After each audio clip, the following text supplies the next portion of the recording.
요한계시록에는 성도를 괴롭히고 교회를 무너뜨리는 악의 세력을 세 가지로 묘사하고 있습니다.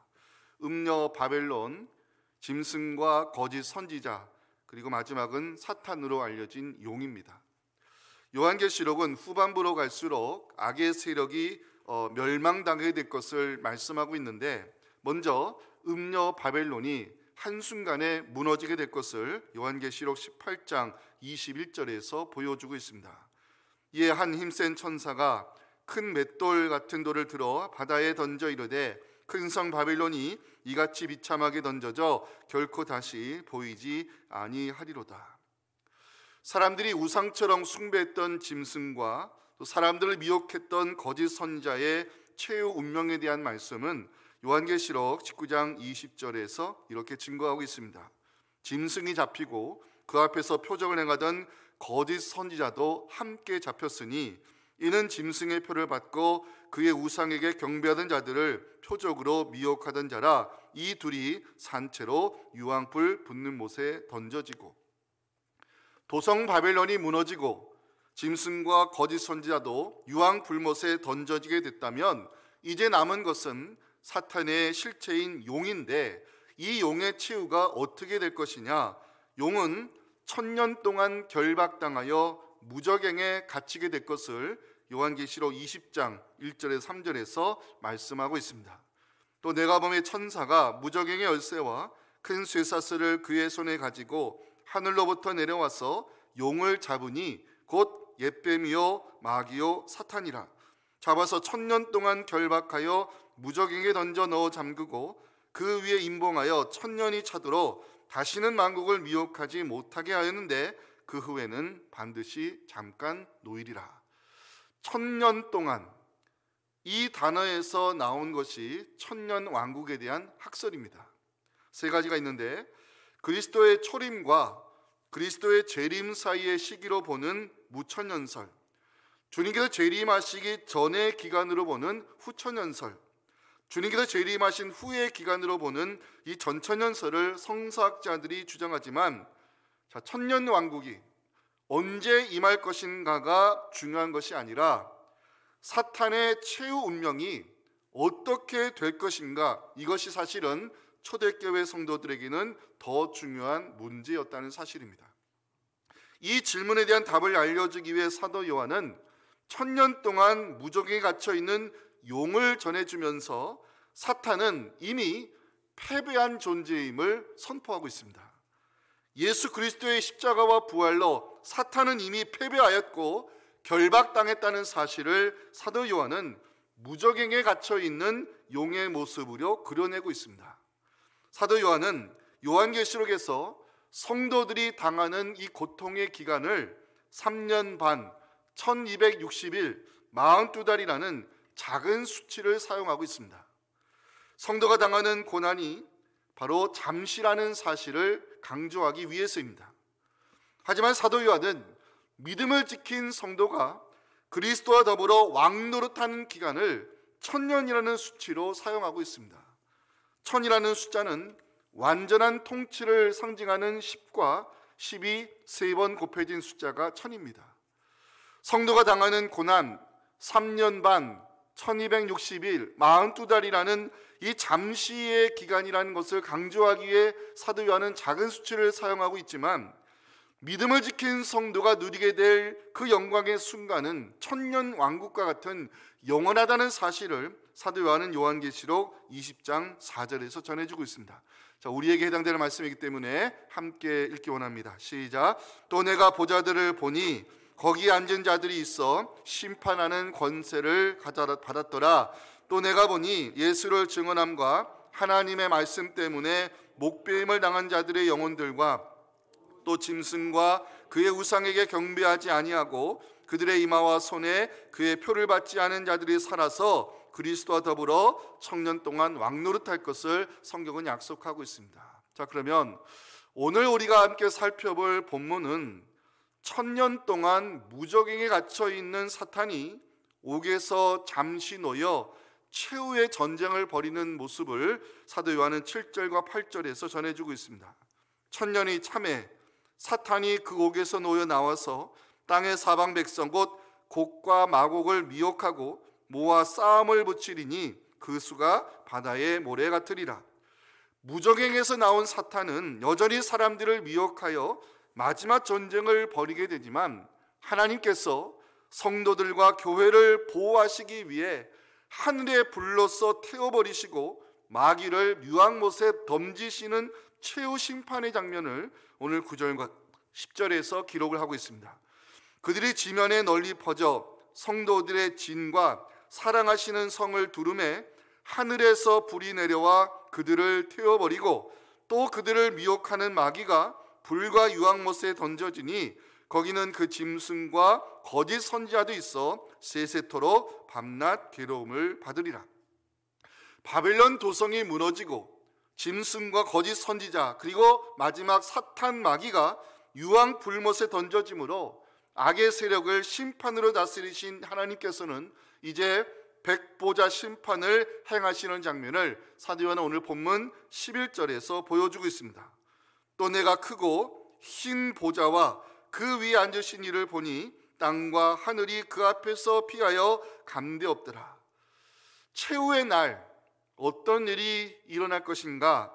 이 심판의 보좌 앞에는 두 가지 책이 놓여 있는데 사람들의 행위를 기록한 책들과 생명책이 있으며 죽은 자들이 자기 행위를 따라 책들에 기록된 대로 심판을 받게 됨을 12절에서 증거하고 있습니다. 우리 12절 말씀을 함께 읽겠습니다. 시작. 또 내가 보니 죽은 자들이 큰 자나 작은 자나 그 보좌 앞에 서 있는데 책들이 펴 있고 또 다른 책이 펴졌으니 곧 생명책이라. 죽은 자들이 자기 행위를 따라 책들에 기록된 대로 심판을 받으니. 자, 이제 마지막으로 오늘 지금까지 제가 어떤 말씀을 드렸죠? 도성 바벨론이 무너졌습니다. 사람들에게 우상으로 숭배받았던 짐승과 그 우상을 숭배하게 만들기 위해 이적을 통해서 사람들을 미혹했던 거짓 선지자가 하나님의 심판을 받고 유황 불못에 던져졌다 그랬습니다. 그리고 마지막 이 사탄 용이 마지막으로 이 불못에 던져졌다고 제가 말씀을 드렸는데 한 가지 남은 것이 있습니다. 이 유황 불못에 마지막으로 던져지는 것이 있습니다. 자, 14절 보시기 바랍니다. 사망과 음부도 불못에 던져지니. 이것이 유황 불못에 마지막 던져지는 하나님의 심판의 결과입니다. 이제 더 이상 이 사망과 음부가 존재하지 못하도록 하나님께서 마지막으로 사망과 음부도 불못에 던지심으로 이제 하나님의 최후 심판이 끝나게 됨을 오늘 14절 15절에서 말씀하고 있는데 오늘 말씀의 결론이니까 함께 읽겠습니다. 시작. 사망과 음부도 불못에 던져지니 이것은 둘째 사망 곧 불못이라. 누구든지 생명책에 기록되지 못한 자는 불못에 던져지더라. 아멘.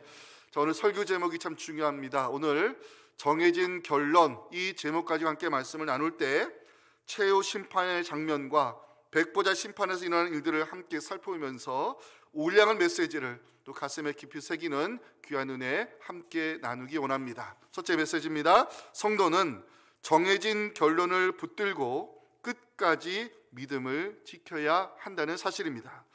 사도 요한은 요한계시록 18장에서 음녀 바벨론이 한순간에 무너지는 것을 보여주었습니다.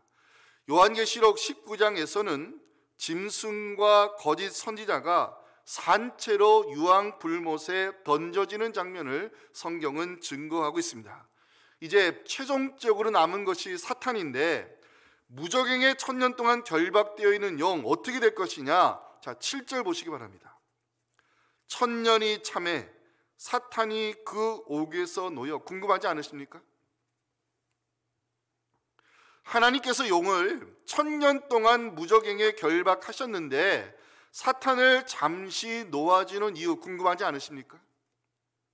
여기에 하나님의 섭리가 담겨 있습니다.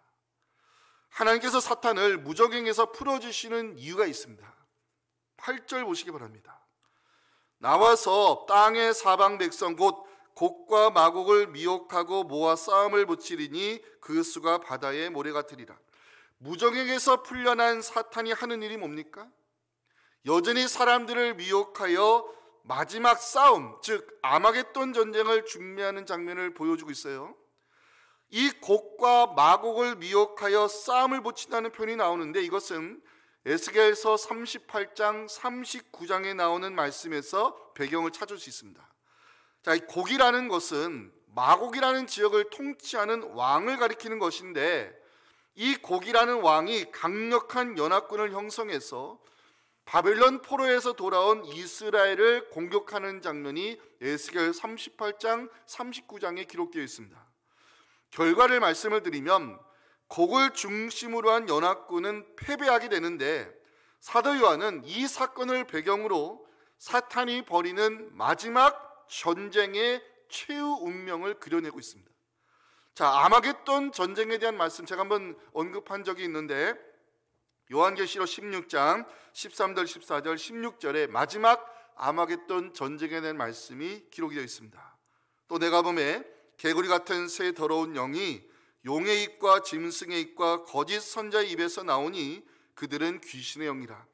이적을 행하여 온 천하 왕들에게 가서 하나님 곧 전능하신 이의 큰 날에 있을 전쟁을 위하여 그들을 모으더라.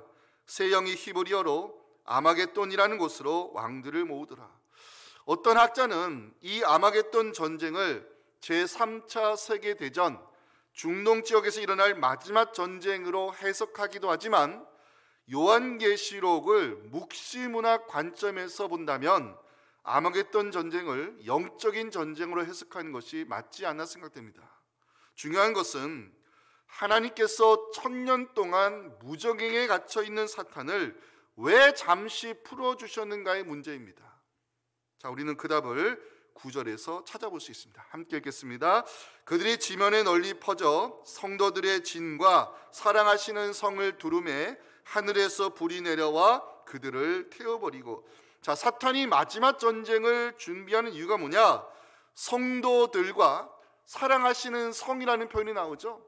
이 사랑하시는 성은 교회를 가리키는 표현인데, 이 교회를 무너뜨림으로 하나님을 대적하기 위해 사탄은 마지막 전쟁을 준비하고 있습니다. 자, 마지막 전쟁의 최후 결과가 어떻게 될 것이냐? 9절을 자세히 보시면 전쟁을 시작하기도 전에 하늘에서 불이 내려와 이 악의 세력을 불태워버린다는 것이 요한계시록이 증거하는 아마겟돈 최후 전쟁의 결과입니다. 사도 요한은 여기서 무정행에 갇혀있는 사탄을 하나님께서 잠시 풀어주신 이유를 밝히고 있습니다.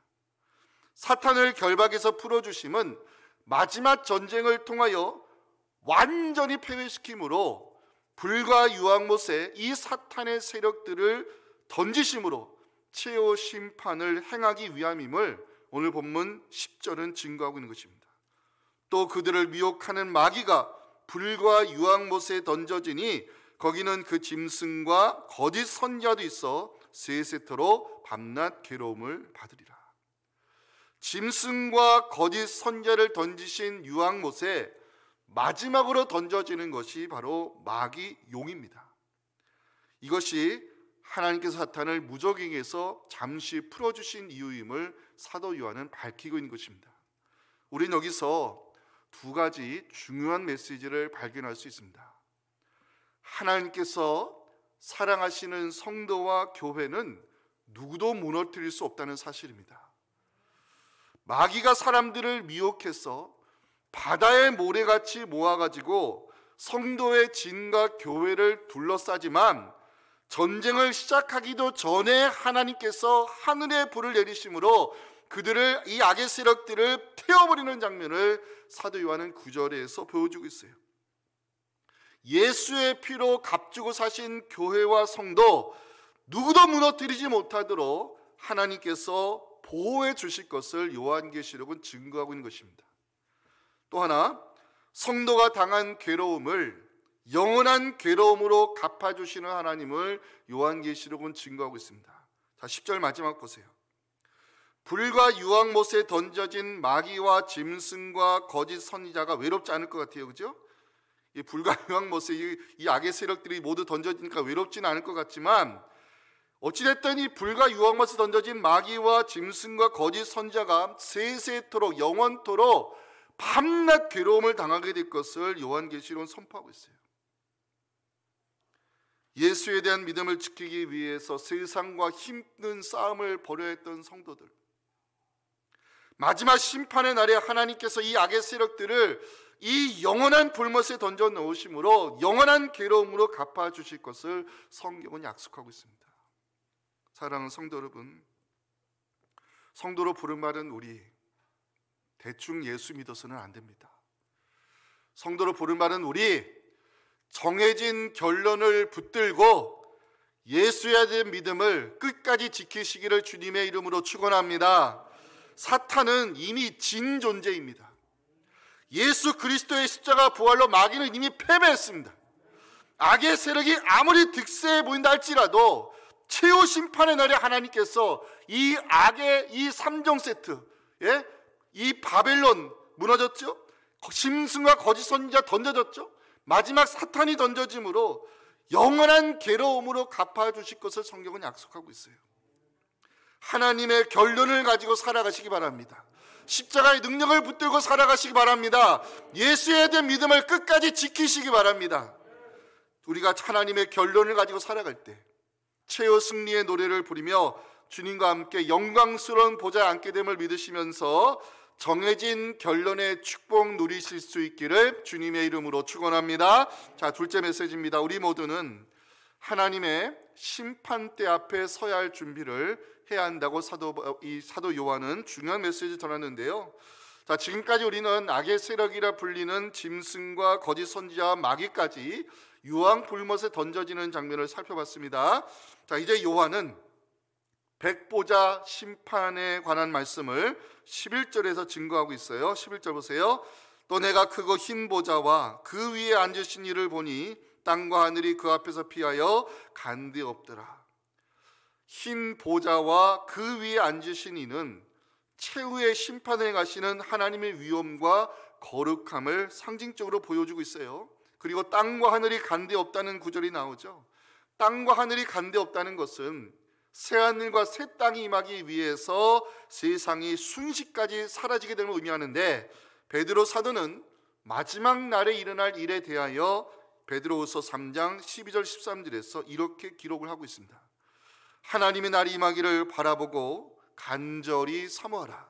그날에 하늘이 불에 타서 풀어지고 물질이 뜨거운 불에 녹아지려니와 우리는 그의 약속대로 의가 있는 곳인 새하늘과 새 땅을 바라보도다.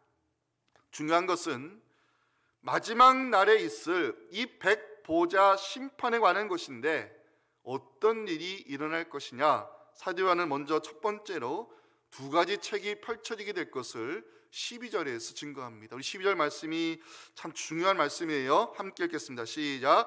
또 내가 보니 죽은 자들이 큰 자나 작은 자나 그 보좌 앞에 서 있는데 책들이 펴 있고 또 다른 책이 펴졌으니 곧 생명책이라.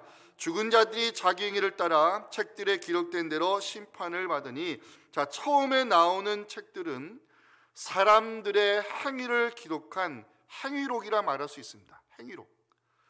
다른 책은 구원받은 사람들의 이름이 기록된 생명책을 가리키고 있습니다. 자, 생명책에 그 이름이 기록된 사람들은 누구일까요? 한마디로 말씀드리면 예수에 대한 믿음을 지킨 사람들입니다. 요한계시록 3장 5절 말씀, 우리 모두의 신앙 고백으로 고백해야 될 중요한 말씀입니다. 함께 읽겠습니다. 이기는 자는 이와 같이 흰옷을 입을 것이요 내가 그 이름을 생명책에서 결코 지우지 아니하고 그 이름을 내 아버지 앞과 그의 천사들 앞에서 시인하니라. 이 말씀 듣는 여러분들의 이름이 생명책에 기록되어 있음을 확신하시고 예수 그리스도의 믿음을 끝까지 지키심으로 하나님께서 우리를 믿음으로 세상을 이긴 자로 인정해 주시기를 간절히 소망합니다. 자, 두 번째, 마지막 날에 있을 백보자 심판에 관한 일, 어떤 일이 날 것이냐, 행위의 심판이 있을 것임을 사도 요한은 강조하고 있어요.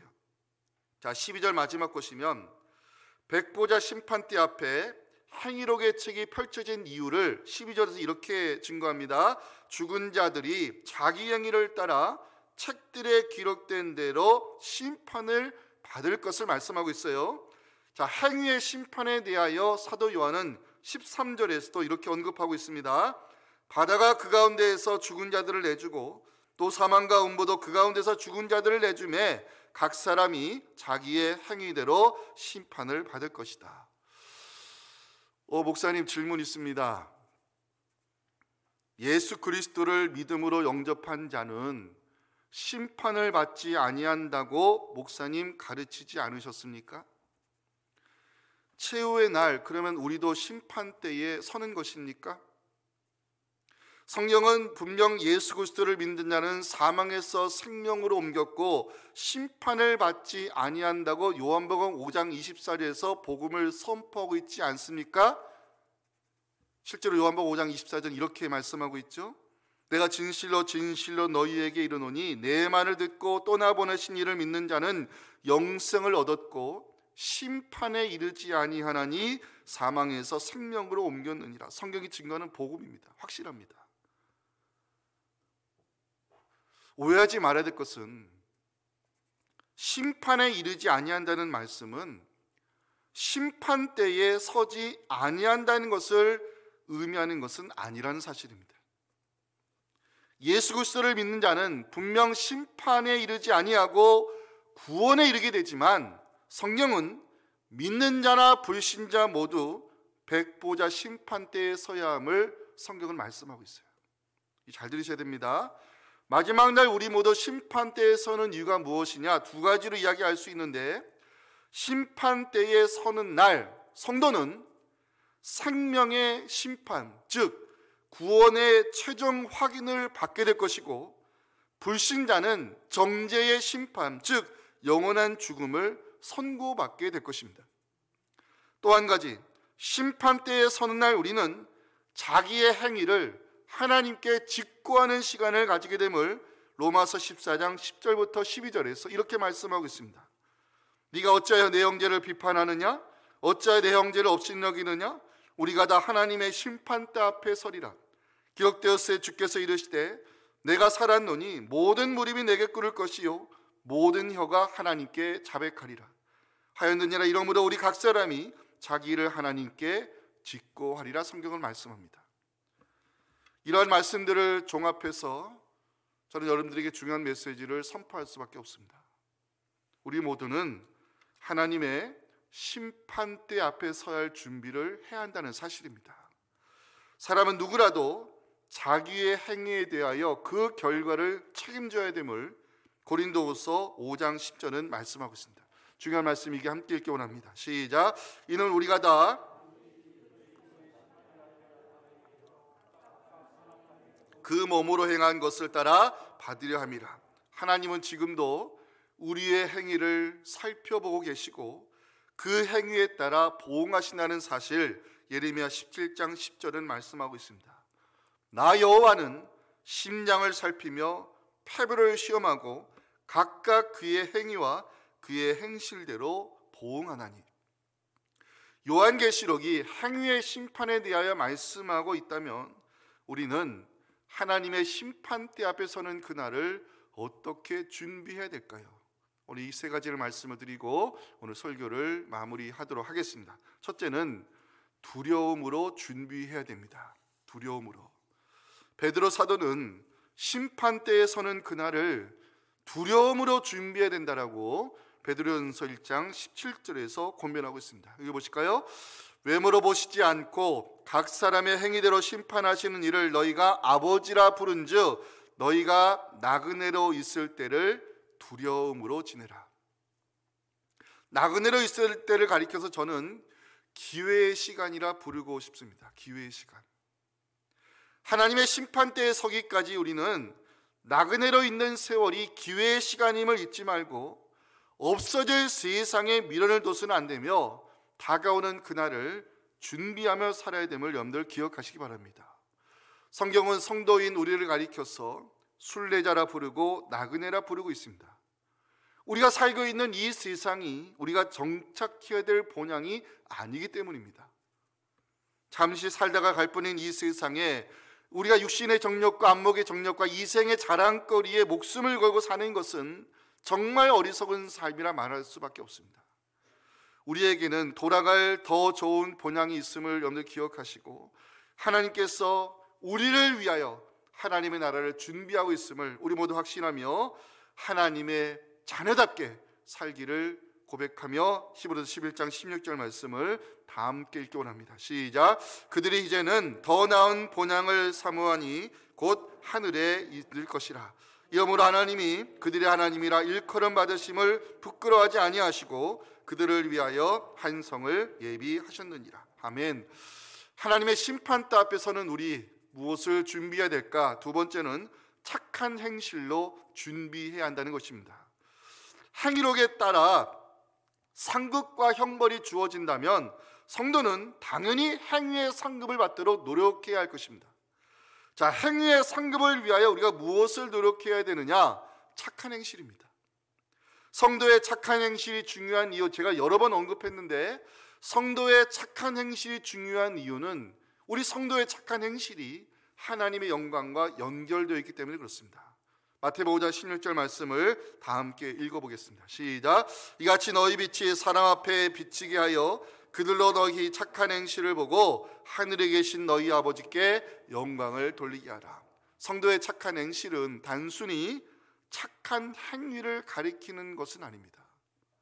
성도의 착한 행실은 하나님의 거룩하심을 증거하는 성도다운 행실임을 이 베드로후서 3장 11절은 이렇게 말씀하고 있습니다.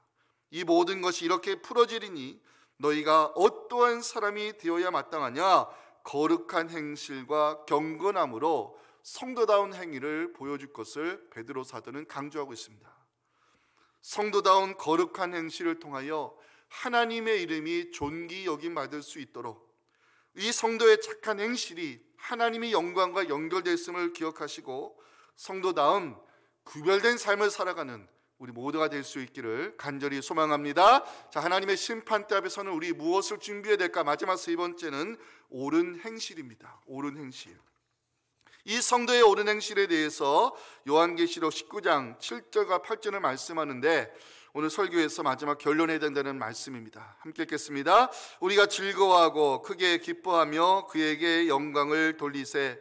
어린 양의 혼인 기약이 이르렀고 그의 아내가 자신을 준비하였으므로 그에게 빛나고 깨끗한 세마포옷을 입도록 허락하셨으니 이 세마포옷은 성도들의 옳은 행실이로다 하더라. 자, 주님께서 오시는 날 우리 모두는 백보자 심판대에 서야 할 것을 사도 바울은 강조하고 있어요.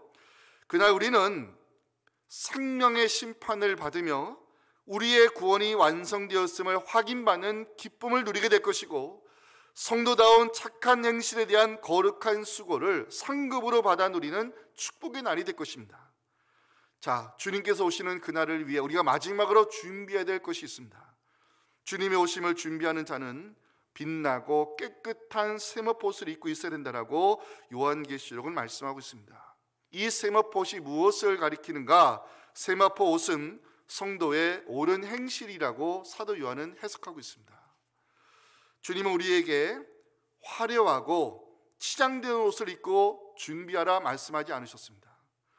주님의 오심을 기다리는 성도는 빛나고 깨끗한 세마포 옷을 입고 준비하라 성경을 말씀합니다. 자, 세마포 기억하십니까? 세마포, 십자가에 달리신 주님의 시신을 아리마대 요셉이 마지막으로 감쌌던 옷이 바로 깨끗한 세마포입니다. 마태복음 27장 59절 보시면 요셉이 시체를 가져다가 깨끗한 세마포로 주님의 시신을 감싸는 장면을 이 복음서 기자들은 모두 증거하고 있습니다. 주님의 오심을 기다리는 성도가 입고 있어야 될 옷은 세마포 옷입니다. 세마포 옷, 부활 신앙을 가리키지 않나 생각됩니다. 나도 주님처럼 부활할 것이라는 이 믿음을 가지고 세상에 미련두지 아니하고 세상과 타협하지 아니하는 성도다운 옳은 행실을 보여줘야 됨을 성경은 우리에게 말씀하고 있는 것입니다. 사랑하는 성도 여러분, 우리 모두는 하나님의 심판대에 서야 될 사람들입니다. 주님의 오심을 기다리는 성도는 두려움으로 그날을 준비해야 되고 착한 행실과 옳은 행실을 통하여 행위의 상급을 받도록 성도답게 살아야 됩니다. 부활의 신앙을 가진 자, 세상과 타협하지 않습니다. 부활의 신앙을 가진 자, 세상에 물들지 아니하도록 깨끗한 세마포옷을 입고 성도의 옳은 행실을 통하여 주님의 오심을 기다리는 자가 바로 하나님 나라에 들어갈 자격이 있는 바로 귀한 성도입니다. 주님께서 오시는 날, 그날은 분리의 날이 될 것입니다. 생명책에 기록된 성도와 생명책에 기록되지 못한 자, 행위의 상급을 받는 자와 행위의 형벌을 받는 자, 생명의 심판을 받고 구원의 완성이 기쁨을 누리는 자와 정죄의 심판을 받고 영원한 형벌에 던져지는 자, 하나님께 데려감을 당하는 자와 불못에 던져지는 자, 다가오는 그날을 우리 모두 믿음으로 준비해서 주님과 함께 천국의 영원한 기쁨 우리 모두 누릴 수 있기를 주님의 이름으로 축원합니다.